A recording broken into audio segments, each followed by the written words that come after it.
তো বন্ধুরা, আজকে রান্না বান্না করছি, মাছের ঝোল করব ফুলকপি আলু দিয়ে। এই যে এখানে সব কেটে রেখেছি, আলু ফুলকপি আর 2 পিস মাছের মাথা ছিল, সেগুলোও দিয়ে দেবো।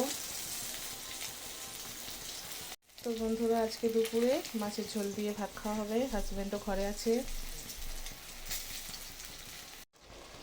তো রাতের জন্য পুরো একবারে তরকারি করে নিচ্ছি। তো ভাজা মাছ 2-1 পিস রেখে দেবো ছেলের জন্য, বাকি সব দিয়ে দেবো তরকারিতে। তো খুব পছন্দ মাছের ঝোল, এরকম ফুলকপি আলু টমেটো মটরশুঁটি ধনে পাতা দিয়ে।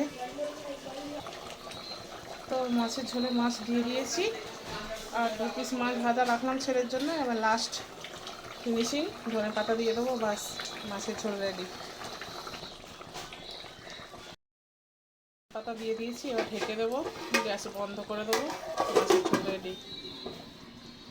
মাছের ঝোল রেডি হয়ে গেছে, এবার খাওয়া দাওয়া করতে বসবো। তো ফাইনাল লুকটা দেখিয়ে দিই। এই যে মাছের ঝোল।